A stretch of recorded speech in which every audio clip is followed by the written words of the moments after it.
नमस्कार साथियों, मैं हूं कालू माली। आप जुड़े हो मेरे इस चैनल से।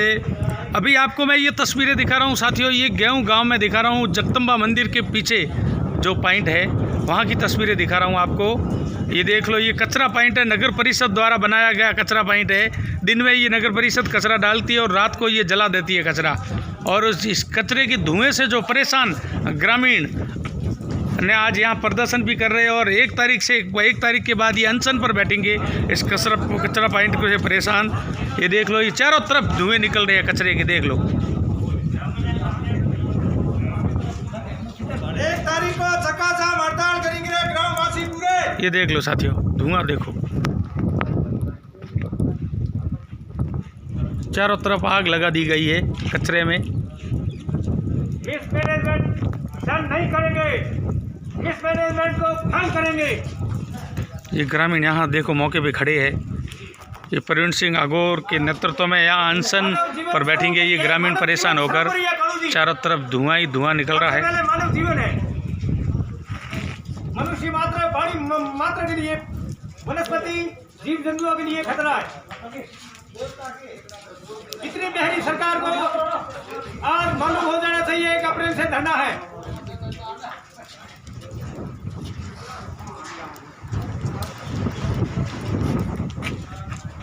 ये देख लो, तेज हवा है, तेज हवा में कैसे धुआं निकल रहा है, देख लो।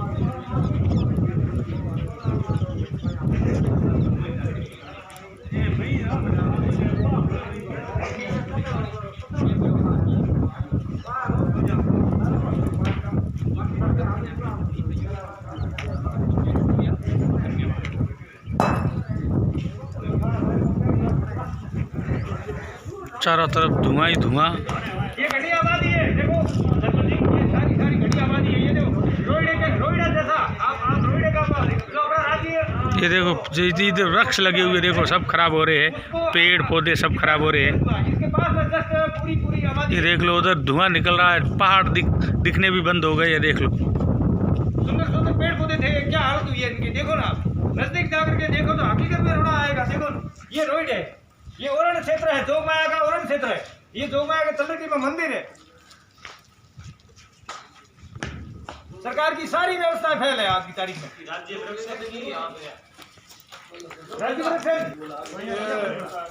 मैं आपसे निवेदन करना चाहता हूँ, यहाँ से लगभग आप 200 फीट की दूरी पर ये ढाणियाँ हैं। और ये देखो, ये धुआं जो है, ये खंभों की जो तारें हैं ये बिल्कुल काली पड़ गई है। और सबसे बड़ी चीज़ है, यहाँ से आप आगे देखो, ये पूरे वृक्ष हैं जिनके ऊपर के पत्ते सब जले हुए लग रहे हैं। ये दिन भर तो ये डालते हैं, आज तो ये दिन को भी जला देते हैं, कभी रात को जला देते हैं। और ये गाय चल रही है, ये कम से कम हर घर में कोई 5-5 जानवर इस कचरे का मर गए, गाय खाती है। सूखा कचरा जल जाता है, गीला नहीं जलता है। गीले के लिए यहाँ वेस्ट मैनेजमेंट को गीले के लिए होना चाहिए। सरकार एक परिवार के लिए इतना एसडीएम की योजना चला रही है, एक परिवार मात्र के लिए, या तो पूरा गांव बसा हुआ है। क्या गेहूं गांव की जनता ने इतना पूर्व सालों में अन्याय किया है? ये चारों इस दिशाओं में होने चाहिए। सिटी का कचरा 100%, 25% यहाँ अलॉटमेंट जमीन पे होना चाहिए, बाकी वाला 4 दिशाओं में होना। ग्रामीण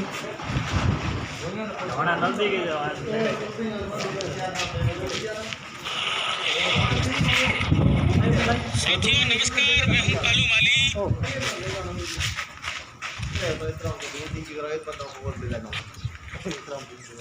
ये देखो धुआं निकल रहा है, देखो लाइव तस्वीरें देख रहा हूँ आपको।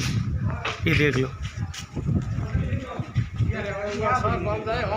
ग्रामीण है वो किस बात को लेकर संघर्ष कर रहे हैं, और अब आप जो धरने और अनशन की बात कर रहे हैं, क्या ऐसी दिक्कत आ रही है? सबसे पहले तो जितने भी पत्रकार महोदय पधारे हैं, एक छोटे से आह्वान के ऊपर मैं आप सबको बहुत ही धन्यवाद ज्ञापित करना चाहता हूं। वर्ष 2004 में एक ठोस कचरा निस्तारण प्लांट के लिए ज़मीन आवंटित की गई और वहां के ऊपर वर्ष 2004 से लेकर आज दिन तक लगातार रूप से कचरा डंप किया जा रहा है, जिससे यहाँ के ग्रामीणों के स्वास्थ्य की में निरंतर गिरावट आई है। और यहाँ ऐसी स्थिति बनी हुई है कि धुएं के अंदर 90% लोग दमे के शिकार हो चुके हैं और लोगों के घर में उनको खाने के लिए इतनी दिक्कत हो रही है, इतनी मक्खियाँ, इतनी गंदगी है जिसकी कोई सीमा नहीं है। और हजारों की संख्या में गायें यहाँ प्लास्टिक खा के बेमौत मारी जा चुकी है। इसके लिए हम पिछले 16 वर्षों से लगातार संघर्ष कर रहे हैं और कई बार हमने संघर्ष किया, लेकिन प्रशासन की तरफ से किसी की तरफ से कोई संतोषजनक कार्रवाई नहीं हुई। इसलिए हमें मजबूर होकर भूख हड़ताल पर बैठना पड़ रहा है और इसकी सूचनार्थ हमने आप सबको निवेदन किया है। अच्छा, एनजीटी जो है उसमें भी आप गए थे और वहाँ पे बताया कि आपके पक्ष में किया। मैं आपको आपकी जानकारी के लिए बता दूं, वर्ष 2018 में हमारे प्रतिनिधि यशोवर्धन सांडिल्य शर्मा द्वारा एनजीटी कोर्ट में एक वाद प्रस्तुत किया गया था, जिसका 8 जुलाई 2020 को आदेश आया। एनजीटी कोर्ट ने ये निर्धारित किया कि जो कचरा प्लांट बना हुआ है उसे SWM 2016 सॉलिड वेस्ट मैनेजमेंट 2016 के जो नियम है उन नियमों के तहत चलाया जाए। यदि उसे उस नियमों के तहत नहीं चलाया जाता है तो संबंधित विभाग के ऊपर जो निर्धारित की गई पेनल्टी है उस विभाग के ऊपर लगाई जाए। उस आदेश को आए आज करीबन 7-8 महीने बीत गए, लेकिन किसी भी प्रकार की कोई कार्रवाई नहीं हुई। मैं आपकी जानकारी के लिए एक और बता दूं कि हमने ग्रामीणों ने यहाँ से चंदा करके हम लोग कुछ जयपुर गए थे, वहाँ जाके हमने पोल्यूशन कंट्रोल बोर्ड जयपुर में MSW इंचार्ज TS राणावत से हम मिले थे। उनको हमने आदेश की कॉपी बाई रजिस्ट्री पहले भिजवा रखी थी और उनसे हमारी बात हुई थी तो उन्होंने बताया कि हमने नगर पालिका को 3 बार सो कॉल्ड नोटिस जारी कर चुके हैं, लेकिन नगर पालिका की तरफ से कोई जवाब नहीं आया। यहाँ पर जैसे आपने बताया MLA हैं, यहाँ की नगर परिषद की सभापति हैं, MLA नगर परिषद, मैं किसी को एक पक्ष को नहीं कहना चाहूँगा। हमने मैं जब ये मेरे पास एक कॉपी है, मैं आपको दिखा देता हूँ, यदि आप देखेंगे ये मेरी पोल्यूशन कंट्रोल बोर्ड को कॉपी दी, उसकी रिसीव है। और उसके बाद में ये जो जयपुर आवास में चीफ मिनिस्टर के नाम लेटर दिया उसकी रिसीव है। ये मैंने पोल्यूशन कंट्रोल बोर्ड की रिसीव है। और ये हमने दिया था श्री हमीर सिंह जी भायल विधायक सिवाना, उसकी कॉपी है, उनको भी ये कॉपी हमने दी थी क्योंकि वो BJP के हैं। वसुंधरा राजे CM पूर्व CM जो थी उनको भी हमने एक कॉपी दी थी। उसके बाद में रघु शर्मा चिकित्सा एवं स्वास्थ्य मंत्री, उनको भी एक कॉपी दी। तमाम प्रकार के जितने भी पक्ष विपक्ष, भारतीय जनता पार्टी और कांग्रेस, दोनों पार्टियों के नेताओं को हमने इस बारे में कई बार अवगत कराया, लेकिन किसी ने आज दिन तक कोई उपचारात्मक कार्रवाई नहीं की, न हमारी आवाज़ को आगे बढ़ाया। आखिर 16 साल में क्या क्या ऐसा कर दिया जिसके बाद भी सुनवाई नहीं हुई? ये जो बाड़मेर नगर परिषद है, ये अपन बाड़मेर वालों के लिए तो नरक पालिका अपन ने पहले ही घोषित करके रखा है। 16 साल में इन्होंने कई बार गाड़ियाँ रोकाई है, हर जगह धरने दिए, ज्ञापन दिए, लेकिन इन्होंने कोई सुनवाई नहीं की। ये दिन भर तो कचरा डालते हैं, रात को यहाँ ये आग लगा देते हैं, दिन भर तो दुर्गंध मारती है, रात को धुआं मारता है, और इस बारे में ये कुछ कर नहीं रहे हैं।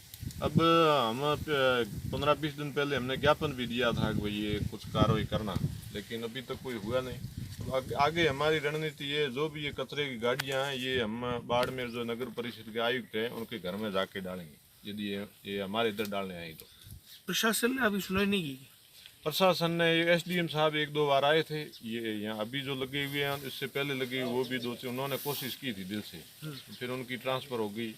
और ये अभी आए थे परसों, वो कह रहे हैं कि मैं कोशिश करूंगा, तो अपन तो 1 तारीख को बैठ हैं धरने पर, यदि हो गई तो बहुत अच्छा है ग्रामीणों के लिए। MLA साहब से बात हुई नहीं?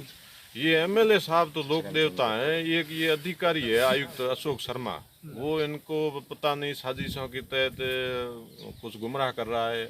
और मेवाराम जी ने विधानसभा में ये मामला उठाया था और फिर भी कुछ नहीं हो रहा है।